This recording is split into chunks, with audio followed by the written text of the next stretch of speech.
So a few months back I tried using Aero Pegasus as a stamina type in a tournament using the 1-2-3-3-2-1 format, which is essentially either 1 blade, 2 ratchet and 3 bits, or 3 blades, 2 ratchets and 1 bit.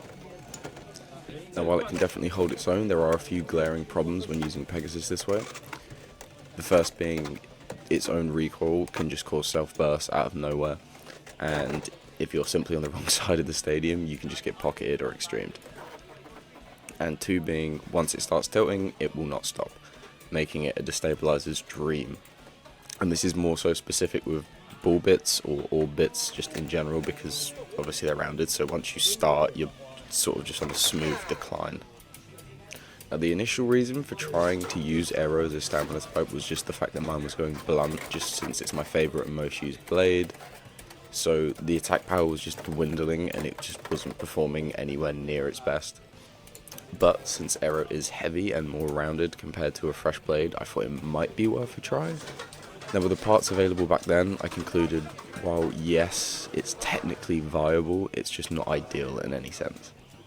It's definitely a better option to just max out the blade's attack stacks, or if you are going to go for a counter attack balance build, to just go with something like 360 Hexa, just because 1, the burst risk is pretty much gone, and then also you keep a pretty decent chunk of stamina.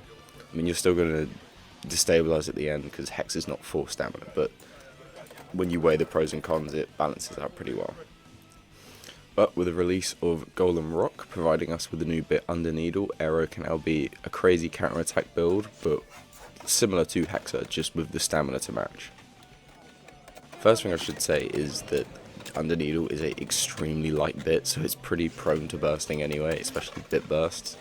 But since Aero is so heavy, it can basically push the needle into the stadium floor, allowing it to sort of like hover after being hit before falling back in. Now this works great against builds like Cobalt Dragoon Elevate, as you can just sort of stall out that final LAD moment, which just ruins the spin stealing, because as most people know with Dragoon you need to have equal or maybe even a little bit more stamina by endgame, because otherwise you sort of just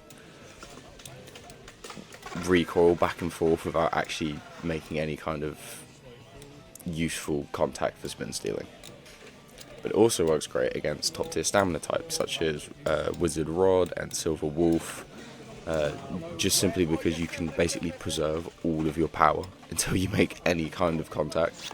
So in a sense you kind of get more opportunities for a KO, although again, similar to the 2 problems mentioned earlier, if you're just on the wrong side, Aero has so much recoil so you can easily pocket yourself. That said, since Aero is such a good blade, even attack types just struggle to the sheer force it can generate, and that's on attack bits. So when you're just sitting in the center of the stadium and you get extremed, a lot of the times you'll basically burst them from just flying into you ratchet first, or it will just create so much chaos they'll just lose spin immediately. It's crazy. I think the only thing I'd like to add to this build potentially could be the 660 ratchet if all the nubs fit under each wing. So if it's like 2 per wing, then I think that'd be great for weight distribution, because I did try 560, although I think it's pretty universal. 560 on low res bits just burst all the time, so I just avoid them. But yeah, although 960 is great for burst risk reduction, it does not help at all with the late game tilting, just because there's no weight distribution. It's basically all on the blade, and as we all know, heavy blades just fall. And yeah, that's all I have to say, so enjoy the battles and take care.